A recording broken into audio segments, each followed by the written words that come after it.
तो हेलो दोस्तों, फिर से आ गए हम एक नए धमाकेदार वीडियो के साथ। तो आज का वीडियो जो कि क्लास 12 का इंटर बोर्ड परीक्षा 2026 का जो कि हिंदी का पेपर है, इसमें 50 भी ऑब्जेक्टिव क्वेश्चन है। तो वीडियो के स्टार्ट करते हैं, ठीक है। सबसे पहला ऑब्जेक्टिव क्वेश्चन है जो कि बाल कृष्ण भट्ट किस काल के रचनाकाल है। बाल कृष्ण भट्ट है जो किस काल के रचनाकाल है वो बाल कृष्ण भट्ट किस काल के रचनाकाल है वो भारतेंदु युग के रचनाकाल है, ठीक है। उसके बाद हम लोग दूसरा नंबर क्वेश्चन को बढ़ेंगे। दूसरा नंबर क्वेश्चन है कि 1869 से 1875 बालकृष्ण भट्ट ने किस स्कूल में अध्यापन किया, जो कि प्रयाग के मिशन स्कूल में अध्यापन किया था, ठीक है। उसके बाद हम लोग तीसरा नंबर क्वेश्चन को बढ़े। तीसरा नंबर क्वेश्चन है बालकृष्ण भट्ट कैसे स्वभाव के व्यक्ति थे। बालकृष्ण भट्ट जो कि उग्र स्वभाव के व्यक्ति थे, ठीक है। उसके बाद हम लोग चौथा नंबर क्वेश्चन को बढ़े। चौथा नंबर गुलेरी जी ने कुल कितनी कहानियाँ लिखी। गुलेरी जी ने कुल 3 कहानियाँ लिखी थी, ठीक है। उसके बाद हम लोग पाँचवा नंबर क्वेश्चन को बढ़ेंगे। पाँचवा नंबर क्वेश्चन है गुलेरी जी कहानी उसने कहा था किस शहर के भीड़ भरे बाजार से शुरू होती है। गुलेरी जी कहानी उसने कहा था किस शहर के भीड़ भरे बाजार से शुरू होती है, जो कि 5 का सी आंसर करेक्ट आंसर, ठीक है। 5 का C answer correct answer Kangra बाजार से, ठीक है। उसके बाद हम लोग छठा नंबर क्वेश्चन को बढ़े। छठा नंबर क्वेश्चन है भारतीय सिपाहियों का किसके साथ संघर्ष हुआ था। भारतीय सिपाहियों का किसके साथ संघर्ष हुआ था, वो जर्मनों के साथ संघर्ष हुआ था। 6 के डी आंसर करेक्ट आंसर है। उसके बाद हम लोग 7 नंबर क्वेश्चन को बढ़ेंगे। 7 नंबर क्वेश्चन है जयप्रकाश नारायण के पिता का नाम क्या है। जयप्रकाश नारायण के पिता का नाम क्या था, तो जयप्रकाश नारायण के पिता का नाम हर्ष उदयाल था, ठीक है। 7 नंबर का सी आंसर करेक्ट आंसर है। 8 नंबर क्वेश्चन को बढ़ेंगे। 8 नंबर क्वेश्चन है रेणुका किसकी रचना है। रेणुका जो कि किसकी रचना है, रेणुका जो कि रामधारी सिंह दिनकर की रचना है। उसके बाद हम 9 नंबर क्वेश्चन को बढ़ेंगे। 9 नंबर क्वेश्चन है मालती के पति का क्या नाम है। मालती का जो पति है उसके क्या नाम है। मालती के पति का नाम महेश्वर है। 9 का आंसर करेक्ट आंसर है। 10 उसके बाद 10 नंबर क्वेश्चन को बढ़ेंगे। 10वां नंबर क्वेश्चन है कहरनामा किसकी करी थी। कहरनामा जो किसकी करी थी, कहरनामा है जो मलिक मोहम्मद जैसी की करी थी, ठीक है। 10 का आंसर करेक्ट आंसर है। उसके बाद 11 नंबर क्वेश्चन को बढ़ेंगे। 11 नंबर क्वेश्चन है तुलसीदास की माता का क्या नाम था। तुलसीदास ये जो उसकी माता का नाम क्या था, तुलसीदास की माता का नाम हुलसी था, क्या था, हुलसी था। 11 का आंसर करेक्ट आंसर है। 12 नंबर क्वेश्चन को बढ़ेंगे। 12 नंबर क्वेश्चन है कवितावली किसकी रचना है। कवितावली जो कि किसकी रचना थी, तो कवितावली है जो कि तुलसीदास की रचना थी। 12 का सी आंसर करेक्ट आंसर है। 13 नंबर क्वेश्चन को बढ़ेंगे। 13 नंबर क्वेश्चन है इंदू का प्रकाशन प्रारंभ हुआ था। इंदू का जो प्रकाशन कब प्रारंभ हुआ तो इंदू का जो प्रकाशन कब प्रारंभ हुआ तो 1909 ईस्वी में, ठीक है। उसके बाद हम लोग 14 नंबर क्वेश्चन को बढ़ेंगे। 14 नंबर क्वेश्चन है सुभद्रा कुमारी चौहान की मृत्यु कैसे हुई थी। तो सुभद्रा कुमारी चौहान थी जो उसकी मृत्यु कैसे हुई थी, उसकी मृत्यु जो कार दुर्घटना में हो गई थी, ठीक है। कार दुर्घटना में हो गया था। 14 नंबर का सी आंसर करेक्ट आंसर है। उसके बाद हम लोग 15 नंबर क्वेश्चन को बढ़ेंगे। 15 नंबर क्वेश्चन है बिखरे मोती कहानी की संग्रह है। बिखरे मोती जो कहानी संग्रह है किसकी है, वो सुभद्रा कुमारी चौहान की संग्रह है। 15 का सी आंसर करेक्ट आंसर है। 16 नंबर क्वेश्चन को बढ़ेंगे। 16 नंबर क्वेश्चन है दूसरा सप्तक किसने लिखा है। दूसरा सप्तक है वो किसने लिखा है, तो दूसरा सप्तक है जो कि शमशेर बहादुर सिंह ने लिखा है। 17 नंबर क्वेश्चन को बढ़ेंगे।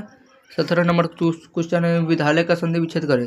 विद्यालय का जो कि संधि विच्छेद क्या होगा, तो आप लोग व्याकरण पढ़े होंगे या आप लोग को व्याकरण पढ़ाया गया होगा। तो विद्यालय का संधि विच्छेद क्या होगा आप लोग कमेंट बॉक्स में बताइएगा, ठीक है। विद्यालय का संधि विच्छेद होगा 17 का बी आंसर करेक्ट आंसर। विद्यालय का संधि विच्छेद होगा विधा जोरा विद्यालय होता है, ठीक है। उसके बाद हम लोग 18 नंबर क्वेश्चन को बढ़ेंगे। 18 नंबर क्वेश्चन है स्वागत में उपसर्ग है। स्वागत में कौन सा उपसर्ग है, तो स्वागत में सु उपसर्ग है। पहले वाले को उपसर्ग कहते हैं, बाद वाले को प्रत्यय कहते हैं। 18 का आंसर करेक्ट आंसर है। 19 नंबर क्वेश्चन को बढ़ेंगे। 19वां नंबर क्वेश्चन है प्रभुता में उपसर्ग है। प्रभुता में कौन उपसर्ग है, तो प्र क्या है, प्रभुता में उपसर्ग क्या हुआ, प्र। 19 का आंसर करेक्ट आंसर है, ठीक है। उसके बाद 20 नंबर क्वेश्चन को बढ़ेंगे। 20वां नंबर क्वेश्चन है 20वां नंबर क्वेश्चन हाथ पैर मारना मुहावरे का अर्थ क्या था। हाथ पैर जो मारता है वो मुहावरे का अर्थ क्या था, वो काफ़ी प्रयत्न करता है उसके बाद वो हाथ पैर मारता है। 20 का आंसर करेक्ट आंसर है। 21 नंबर क्वेश्चन को पढ़ेंगे। 21 नंबर क्वेश्चन है गीला का विलोम क्या है, तो गीला का विलोम क्या होगा, सूखा होगा। 22 नंबर क्वेश्चन को पढ़ेंगे।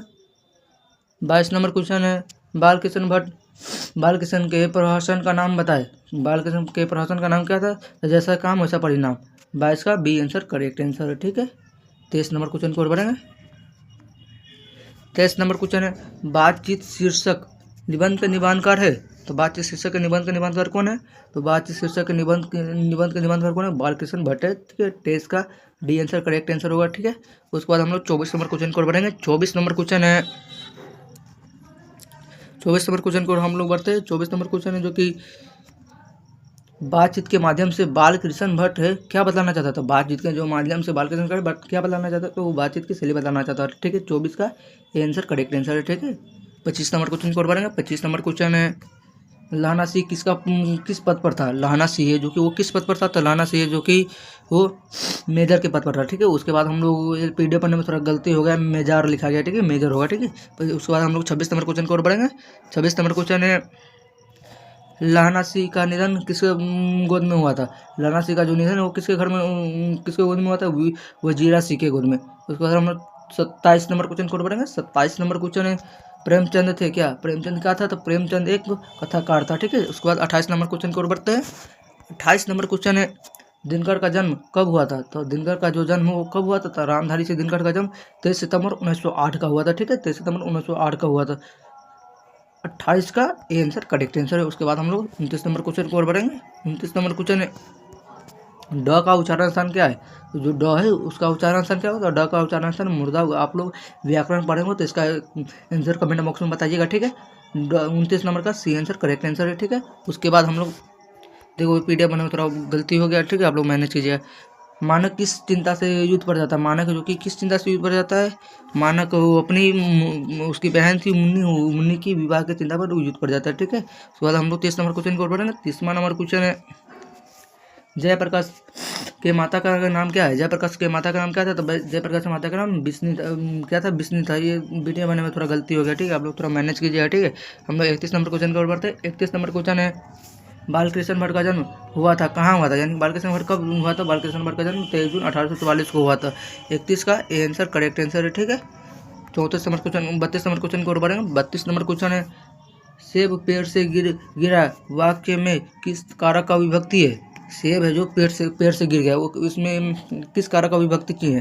तो देखो आप लोग व्याकरण में पढ़ेंगे कि यानी कि इसमें करण से भी से होता है और अपादान से भी से होता है। तो करण मतलब होता है उससे जुड़ा रहता है और अपादान का मतलब होता है क्या? अलग होता है। तो देखो यहाँ पर क्या बोला है कि सेब पेड़ से गिरा, तो सेब है जो क्या है पेड़ से अलग हो रहा है, अलग होने का बोल हो रहा है, तो ये अपादान कारक होगा। ठीक है, 32 का सी आंसर करेक्ट आंसर है। उसके बाद हम लोग 33 नंबर क्वेश्चन को बढ़ते हैं। 33 नंबर क्वेश्चन है, भगत सिंह की पहली गिरफ्तारी कब हुई थी? भगत सिंह का जो पहली गिरफ्तारी कब हुई थी? अक्टूबर 1926 में। 33 का आंसर करेक्ट आंसर है। ठीक है, 34 नंबर क्वेश्चन को बढ़ेंगे। 34 नंबर क्वेश्चन है, संस्कृत के 4 अध्याय किसकी कृति है? संस्कृत के जो 4 अध्याय किसकी कृति?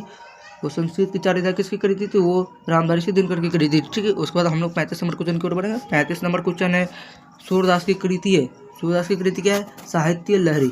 35 का ए आंसर करेक्ट आंसर। ठीक है, इसमें जितना भी ऑब्जेक्टिव वो सब VVI मोस्ट ऑब्जेक्टिव है। आप लोग कॉपी कलम लेकर बैठिएगा और उसको पूरा क्लिक कीजिएगा। ठीक है, उसमें पूरा आंसर के साथ आपको बता रहा हूँ, उसको आप देखते आप लोग कितना सही करते हैं नहीं करते उसको कमेंट बॉक्स में बताना है। ठीक है, आप लोग कॉपी कलम के साथ बैठ के क्लास कीजिएगा। ठीक है, उसके बाद हम लोग 36 नंबर क्वेश्चन को बढ़ते हैं। 36 नंबर क्वेश्चन है, नामवर सिंह का जन्म कब हुआ था? तो नामवर सिंह जो उसका जन्म कब होता था? 28 जुलाई 1927 को हुआ था। ठीक है, उसके बाद हम लोग 37 नंबर क्वेश्चन को बढ़ते हैं। 37 नंबर क्वेश्चन है, सूरसागर किस भाषा में रचित है? सूरसागर है जो किस भाषा में रचित है? वो ब्रज भाषा में रचित है। 37 का सी आंसर करेक्ट आंसर है। उसके बाद हम लोग 38 नंबर क्वेश्चन को बढ़ते हैं। 38 नंबर क्वेश्चन है, तुलसीदास की किस काल के कवि? तुलसीदास किस काल के कवि? तो तुलसीदास को आधुनिक काल के कवि। ठीक है, उसके बाद हम लोग 39 नंबर क्वेश्चन को बढ़ते हैं। 39 नंबर क्वेश्चन है, बातचीत किस विधा की रचना? बातचीत वो किस विधा की रचना है? वो निबंध की रचना है। ठीक है, 40 नंबर क्वेश्चन को बढ़ते हैं। 40 नंबर क्वेश्चन है, जयप्रकाश नारायण की पत्नी का नाम था? जयप्रकाश नारायण की पत्नी का नाम क्या था? जयप्रकाश नारायण के पत्नी का नाम प्रभावती देवी थी। ठीक है, 40 का आंसर करेक्ट आंसर है। 41 नंबर क्वेश्चन को बढ़ते हैं। 41 नंबर क्वेश्चन है, जयप्रकाश नारायण के पिता का नाम क्या था? तो जयप्रकाश नारायण के पिता का नाम था क्या? तो जयप्रकाश नारायण के पिता का नाम हर्षुदयाल था। ठीक है, 41 का बी आंसर करेक्ट आंसर है। 42 नंबर क्वेश्चन को बढ़ते हैं। 42 नंबर क्वेश्चन है, रोज इनमें से क्या था? रोज इनमें से क्या है? तो रोज एक क्या निबंधकार है? क्या है? निबंधकार है। ठीक है, उसके बाद हम 43 नंबर क्वेश्चन को बढ़ते हैं। 43 नंबर क्वेश्चन, दिनकर को किस कृति पर भारतीय ज्ञानपीठ पुरस्कार प्राप्त हुआ था? तो संस्कृत के 4 अध्याय पर। 43 के आंसर करेक्ट आंसर हुआ। ठीक है, 44 नंबर क्वेश्चन को बढ़ते हैं। 44 नंबर क्वेश्चन है,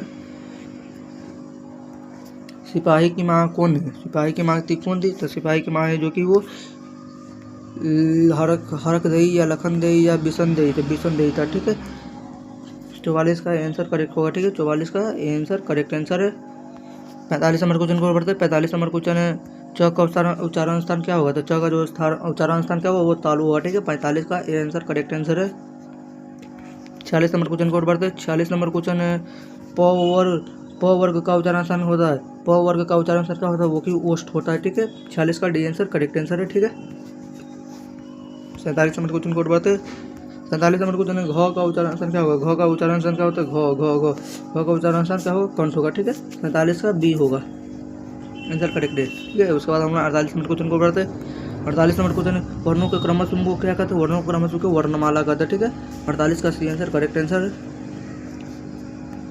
49 नंबर क्वेश्चन को बढ़ते हैं। 49 नंबर क्वेश्चन है स्वर वर्ण की कितनी संख्या होती है, स्वर्ण वर्ण की कितनी संख्या होती है, तो स्वर वर्ण की 11 संख्या होती है, ठीक है। 49 का डी आंसर करेक्ट आंसर है, ठीक है।